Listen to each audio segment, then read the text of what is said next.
ಕರ್ನಾಟಕ, ಆಂಧ್ರ ಪ್ರದೇಶ, ತೆಲಂಗಾಣ ರಾಜ್ಯಗಳ ಜೀವನಾಡಿ ಆಗಿರ್ತಕ್ಕಂಥ ತುಂಗಭದ್ರಾ ಜಲಾಶಯ. ತುಂಗಭದ್ರಾ ಜಲಾಶಯದಲ್ಲಿ ತುಂಬಿರ್ತಕ್ಕಂಥ ಊರನ್ನ ರೈತರಿಂದ ತೆರವುಗೊಳಿಸೋದ್ರ ಮುಖಾಂತರ ಕರ್ನಾಟಕ, ಆಂಧ್ರ ಪ್ರದೇಶ, ತೆಲಂಗಾಣ ರಾಜ್ಯಗಳಿಗೆ ಎಚ್ಚರಿಕೆ ಕೊಡ್ತಕ್ಕಂಥ ಒಂದು ಪ್ರಯತ್ನವನ್ನ ತುಂಗಭದ್ರಾ ರೈತ ಸಂಘದಿಂದ ಮಾಡಬೇಕಂತಕ್ಕಂಥ ವಿಚಾರನ ಸುಮಾರು 2 ತಿಂಗಳಿಂದ ಪ್ರಯತ್ನ ಮಾಡಿದ್ವಿ. ಆದ್ರೆ ಅದಕ್ಕೆ ದಿನಾಂಕ ಗುರುತುಪಡಿಸಿದ್ದಿಲ್ಲ. ಅನುಕೂಲತೆಗಳು ಆಗದೆ ಕಾರಣ 2-3 ಪತ್ರಿಕಾಗೋಷ್ಠಿಯಲ್ಲಿ ತಮಗೆ ದಿನಾಂಕ ಹೇಳಿದ್ದಿಲ್ಲ. ಇವತ್ತು ದಿನಾಂಕ ತಿಳಿಸಿ ಇವತ್ತು ಅಲ್ಲಿ ನಾವು ಊಳೆತ್ತಕ್ಕಂಥ ವಿಚಾರವನ್ನ ತಮ್ಮೆಲ್ಲರೂ ಮುಂದಿಡ್ಬೇಕಂತಂದೇಳಿ ಇವತ್ತು ಪತ್ರಿಕಾಗೋಷ್ಠಿಯನ್ನು ಕರೆದಿದ್ವಿ. ಇವತ್ತು 1ನೇ ತಾರೀಕು ದರೂರು ವೀರಭದ್ರ ಸ್ವಾಮಿ ಪುಣ್ಯಕ್ಷೇತ್ರದಿಂದ ಅಲ್ಲೆಲ್ಲಾ ಟ್ಯಾಕ್ಟ್ರಿಗಳು ಕೂಡ ಪೂಜೆ ನೆರವೇರಿಸಿ 105 ಟ್ಯಾಕ್ಟ್ರಿಗಳು ಅಲ್ಲೆಲ್ಲಾ ಟ್ಯಾಕ್ಟ್ರಿಗಳು ಕೂಡ ದರೂರು ವೀರಭದ್ರ ಸ್ವಾಮಿ ಪುಣ್ಯಕ್ಷೇತ್ರದಲ್ಲಿ ಆವರಣದಲ್ಲಿ ಅಲ್ಲೆಲ್ಲ ಪೂಜೆ ನೆರವೇರಿಸಿ ಅದ ಯಾವ್ದು ಬಳ್ಳಾರಿ ಗ್ರಾಮಾಂತರ, ಸಿರುಗುಪ್ಪ, ಕುರುಗೋಡು, ಕಂಪ್ಲಿ ಈ ಭಾಗದ ವತಿಯಿಂದ ಟ್ಯಾಕ್ಟ್ರಿಗಳು ಬರ್ತಾ ಇದಾವ. 105 ಟ್ಯಾಕ್ಟ್ರಿಗಳು ಬೆಳಗ್ಗೆ 9 ಗಂಟೆಗೆ ಸೋಮವಾರ ದಿನ 1ನೇ ತಾರೀಕಿನ ದಿನ ಪೂಜೆಯನ್ನ ನೆರವೇರಿಸಿ ಅಲ್ಲೆಲ್ಲ ರಾತ್ರಿಗೆಲ್ಲ ಹೋಗಿ ತುಂಗಭದ್ರಾ ಡ್ಯಾಮ್ಗೆ ಹೋಗ್ತಾ ಇದೀವಿ.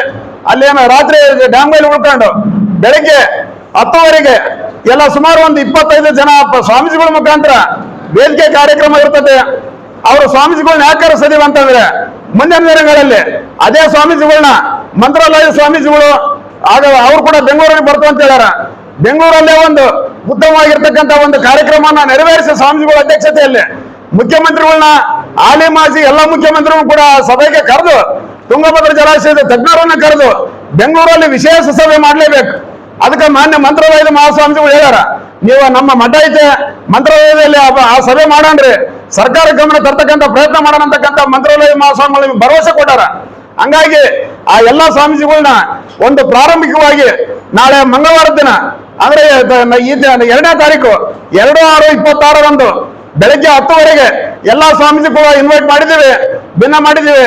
ಎಲ್ಲಾ ಸ್ವಾಮೀಜಿಗಳು ಬರ್ತಾರ. 10 ವೇದಿಕೆ ಕಾರ್ಯಕ್ರಮ ಸ್ಟಾರ್ಟ್ ಆಗುತ್ತೆ. 12 ಗಂಟೆವರೆಗೆ ಕೂಡ ವೇದಿಕೆ ಕಾರ್ಯಕ್ರಮ ಇರುತ್ತೆ. ಅವರವರ ಚಿಂತನೆಗಳು ತುಂಗಭದ್ರಾ ಜಲಾಶಯದ ಕುರಿತು ಅವರವರ ಚಿಂತನೆಗಳು ವಿಷಯಗಳನ್ನ ಆಧಾರಿತವಾಗಿ ಸ್ವಾಮೀಜಿಗಳು ಮಾತನಾಡ್ತಾರ. ಅದಾದ್ಮೇಲೆ 12 ಗಂಟೆ ನಂತರ ಗೂಳಿಕಾಲ ಬರುತ್ತೆ. ಆ ಶುಭ ಸಂದರ್ಭದಲ್ಲಿ ಸ್ವಾಮೀಜಿಗಳ ಮುಖಾಂತರ ಪೂಜೆ ಇವತ್ತು ಟ್ಯಾಕ್ಟರ್ಗಳು ಭೂಮಿಗೆ ಆ ಭೂತ ತುಂಗಭದ್ರಾ ಜಲಾಶಯದ ಹಿನ್ನೀರಿನ ಊಳಿನ ಭೂತಾಯಿಗೆ ಪೂಜೆಯನ್ನು ನೆರವೇರಿಸೋದ್ರ ಮುಖಾಂತರ 12 ಗಂಟೆ ಮೇಲ್ಪಟ್ಟು ಟ್ಯಾಕ್ಟರ್ಗಳಿಗೆ ಹೂಳೆತ್ತಕ್ಕಂಥ ಪ್ರಯತ್ನವನ್ನ ನಡೀತಿದೆ, ಪ್ರಾರಂಭ ಆಗುತ್ತೆ. ಅದ ನಂತರ 2 ಗಂಟೆಗೆ ಬೆಳಗ್ಗೆ ಅಲ್ಲೆಲ್ಲರಿಗೂ ಕೂಡ ಉಪಹಾರದ ಕಾರ್ಯಕ್ರಮ ಇರುತ್ತೆ. ಮಧ್ಯಾಹ್ನ 1 ಗಂಟೆಯಿಂದ 3 ಗಂಟೆವರೆಗೆ ಪ್ರಸಾದ ಊಟದ ವ್ಯವಸ್ಥೆ ಇರುತ್ತೆ, ಹುಗ್ಗಿ ಅನ್ನ ಸಾಂಬಾರೆಲ್ಲ ವ್ಯವಸ್ಥೆ ಇರ್ತದೆ. ಅದ ನಂತರ ರಾತ್ರಿಯಲ್ಲಿ ಕೆಲವು ಉಳ್ಕೊತಕ್ಕಂಥ ರೈತರಿಗೆ ಅಲ್ಲಿ ಊಟದ ವ್ಯವಸ್ಥೆ ಮಾಡಿರ್ತದೆ.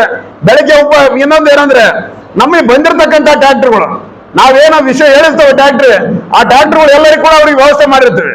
ಬುಧವಾರ ಕೂಡ ನಾವು ಅಲ್ಲೇ JCB ಸಮೇತವಾಗಿರ್ತೇವೆ. ಅದಕ್ಕೆ ಮೂಲ ಕಾರಣ ಏನಂದ್ರೆ ಇವಾಗ JCB ನಾವ್ ಯಾರನ್ನ ತುಂಗಭದ್ರಾ ಜಲಾಶಯದಲ್ಲಿ ಹೂಳೆತ್ತಕ್ಕೆ ಹೋತು ಅಂದ್ರೆ ಕೆಲವು ಮಂದಿ ಪತ್ರಿಕೆರು ಕೂಡ ನಮ್ಮನ್ನು ಕೇಳ್ತಾರ, ಪರ್ಮಿಷನ್ ತಾಡ್ರಿರಪ್ಪ ಅಂತಾರ. ಕೆಲವ್ರು ಏನಂತಾರ, ಪೊಲೀಸರು ನಮ್ಮ ರೈತರು ಏನಂತಾರ, ನೋಡ್ರ ಪೊಲೀಸ್ ಹಿಡ್ಕೊಂತಾರಲ್ರಿ ಹೆಂಗ್ರಿ ಅಂತಾರ.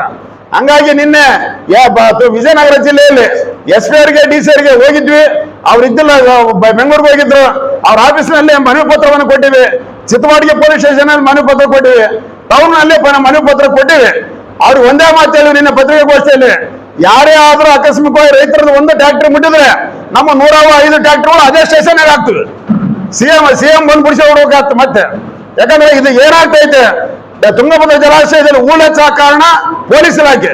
ನೀವು ಯಾವುದೇ ಟ್ಯಾಕ್ಟರ್ಗಳನ್ನೆಲ್ಲ ಬರೀ ಅಡೆತಡೆಗಳು ಮಾಡ್ಕೊಂತ ಅನ್ಯಾಯ ಮಾಡ್ತಾ ಇದ್ದಾರೆ. ಇವತ್ತು ತುಂಗಭದ್ರಾ ಜಲಾಶಯ ಇರೋದು ಕೇವಲ ತುಂಗಭದ್ರಾ ಬೋರ್ಡಿಗೆ ಮಾತ್ರ ಅಧಿಕಾರ. ಆ ತುಂಗಭದ್ರಾ ಬೋರ್ಡ್ ಅಧಿಕಾರ ಬಿಟ್ಟು ಕೇವಲ ಪೊಲೀಸ್ ಇಲಾಖೆ, ರೆವಿನ್ಯೂ ಇಲಾಖೆಯವರು, ಫಾರೆಸ್ಟ್ ಇಲಾಖೆಯವರು ಬಂದು ನೀವು ಅನ್ಯಾಯ ಮಾಡಿದ್ರೆ ಚೆಲ್ಲ ದುಡ್ಡು ತುಂಬಕ ರೈತರಿಗೆ ನಮ್ಮನ್ನೆಲ್ಲ ಅನ್ಯಾಯ ಮಾಡ್ತಾರೆ, ರೈತರನ್ನ ಊರು ತುಂಬಿಸಿ ಅಂತ. ಹಂಗಾಗಿ ಅದು ಆಗಬಾರ್ದು ಅಂತಂದೇಳಿ ಅವರೆಲ್ಲರಿಗೂ ಕೂಡ ಮನೆ ಪತ್ರಗಳು ಕೊಟ್ಬಿಟ್ಟಿವೆ. ಆಮೇಲೆ ನಿನ್ನೆ ತುಂಗಭದ್ರಾ ಬೋರ್ಡಿನ ಚೀಫ್ ಸೆಕ್ರೆಟರಿ ಆಗಿರ್ತಕ್ಕಂಥ ORK ರೆಡ್ಡಿ ಅವರು, ಸೂಪರ್ ಇಂಜಿನಿಯರ್ ಆಗಿರ್ತಕ್ಕಂಥ ನಾರಾಯಣ ನಾಯಕ್ ಅವರು, ಎಕ್ಸಿಕ್ಯೂಟಿವ್ ಇಂಜಿನಿಯರ್ ಆಗಿರ್ತಕ್ಕಂಥ ಚಂದ್ರಶೇಖರ್ ಸರ್ ಅವ್ರನ್ನ ಭೇಟಿ ಮಾಡಿ ಈ ವಿಷಯದ ಕುರಿತು ಚರ್ಚೆ ಮಾಡಿದಾಗ ಅವ್ರು ಒಂದೇ ಹೇಳ್ಯಾರ, ನೋಡ್ರಿ ನಿಮ್ದು ಏನು 105 ಟ್ಯಾಕ್ಟರ್ ಏರಿಸ್ಬಿಡ್ರಿ, ಯಾರೇ ಟ್ಯಾಕ್ಟರ್ ಬರಲಿ ಅವ್ರ ಪಾಣೆ ಆಧಾರ್ ಕಾರ್ಡ್ ತಂದು ನಮಗೆ ಒಂದು ಮನೆ ಪತ್ರ ಕೊಡ್ಲಿ, ಟ್ಯಾಕ್ಟರ್ ಬರಲಿ ಫ್ರೀ ಆಗಿ ತುಂಬಿಕೊಂಡು ಹೋಗಿ ನಾವು ಉಪಯೋಗ ಕೊಟ್ಟಿವಿ ಅಂತಂದ್ರೆ ನಿನ್ನೆ ಉಪಯೋಗ ಕೊಟ್ಬಿಟ್ಟಾರೆ. ಹಂಗಾಗಿ ಈ ಮುಖಾಂತರ ಕೂಡ ನಿಮ್ಮ ಪತ್ರಿಕಾ ಮಾಧ್ಯಮದ ಮುಖಾಂತರ ದಯವಿಟ್ಟು ಎಲ್ಲ ರೈತರಿಗೆ ಮಾಹಿತಿ ತಿಳಿಸ್ರಿ. ಯಾರೇ ಟ್ಯಾಕ್ಟರ್ಗಳು ಬರಲಿ ಬುಧವಾರ ದಿನ ಎಲ್ಲರಿಗೂ ಕೂಡ ಲೋಡ್ ಮಾಡಿ ಕಳಿಸ್ತೀವಿ. ಬರ್ಬೇಕಾದ್ರೆ ಒಂದು ಪಾಣೆ ಆಧಾರ್ ಕಾರ್ಡ್ ರೈತರು ತರಬೇಕು. ಯಾಕಂದ್ರೆ ಅಲ್ಲಿ ಕಮರ್ಷಿಯಲ್ ಆಗುತ್ತೆ ಅಂತಕ್ಕಂಥ ವಿಚಾರ ಅವರಲ್ಲಿ ಐತೆ. ಆದ್ರೆ ಕಮರ್ಷಿಯಲ್ ಕೂಡ ಆಗೋದಕ್ಕೆ ಅಭ್ಯಂತರ ಇರ್ತಕ್ಕಂಥ ಮಾತನ್ನ ಇನ್ನ ಪತ್ರಿಕಾಗೋಷ್ಠಿಯಲ್ಲಿ ಹೇಳಿದಿವಿ. ಕಮರ್ಷಿಯಲ್ ಅಂದ್ರೆ ಇಟ್ಟಿಗೆ ಕಾರ್ಖಾನೆ ತಗೊಂಡ್ತಾರ. ಇಟ್ಟಿಗೆ ಕಾರ್ಖಾನೆ ನಮ್ಗೆ ಏನ್ರಿ ಅದ್ರಗಳದ್ದು ಮಣ್ಣು ಹೋದಷ್ಟು ನೀರು ಬೆಳಿತೈತೆ, ಅದನ್ನ ಯಾರು ತಗೋಬಾರ್ದು ಅಂತ. ಒಂದ್ ವೇಳೆ ಇಟ್ಟಿಗೆ ಕಾರ್ಖಾನೆ ಕಮರ್ಷಿಯಲ್ ಬಂದ್ರೆ ನೀವೇನಾದ್ರೂ ರೆವೆನ್ಯೂ ಕಲೆಕ್ಟ್ ಮಾಡ್ರಿ. ತುಂಗಭದ್ರಾ ಬೋರ್ಡ್ ನಿನ್ನೆ ಅಂತ ತಿಳಿಸಿವಿ. ಅವ್ರೇನ್ ಹೇಳಿದಾರೆ ತುಂಗಭದ್ರಾ ಬೋರ್ಡ್ನವರು, ದಯವಿಟ್ಟು ಒಂದು ರೆಸಲ್ಯೂಷನ್ ಪಾಸ್ ಮಾಡಿಸ್ರಿ ಅಂತ ಹೇಳ್ಯಾರ. ಹಂಗಾಗಿ ಮಾನ್ಯ ಕುಮಾರಸ್ವಾಮಿ ಹತ್ರ ಕೇಂದ್ರ ಸಚಿವರ ಹತ್ರ ಮಾತಾಡಿದ್ವಿ.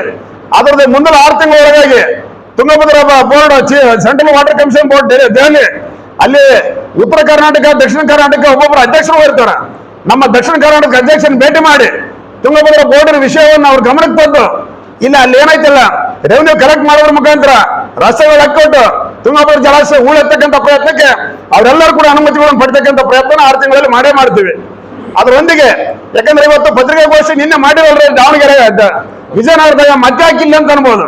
ಅಂದ್ರೆ ನಾವು ಅಲ್ಲಿ ಪತ್ರಿಕಾಗೋಷ್ಠಿ ಮಾಡೋದಕ್ಕಿಂತ ಮಾಡಿದ ಮೇಲೆನೆ ತುಂಗಭದ್ರಾ ಬೋರ್ಡಿಗೆ ಹೋಗಿವಿ. ಅಲ್ಲಿ ತುಂಗಭದ್ರಾ ಬೋರ್ಡಿಗೆ ವಿಷಯಗಳು ಬಂದವ. ಆಮೇಲೆ ಅವ್ರಿಗೆ ಮಾಡಿದ ಮೇಲೆ ಪೊಲೀಸ್ ಸ್ಟೇಷನ್ಗಳಿಗೆ ಹೋಗಿವಿ. ಅಲ್ಲಿ ಹೋದ್ಮೇಲೆ ವಿಷಯಗಳು ಬಂದವ. ಆ ವಿಷಯಗಳನ್ನ ತಮ್ಮಲ್ಲಿ ಹಂಚಿಕೊಳ್ಬೇಕು. ಯಾಕಂದ್ರೆ ಬರ್ತಕ್ಕಂಥ ರೈತರಿಗೆ ಭಯ ಬೇಡ.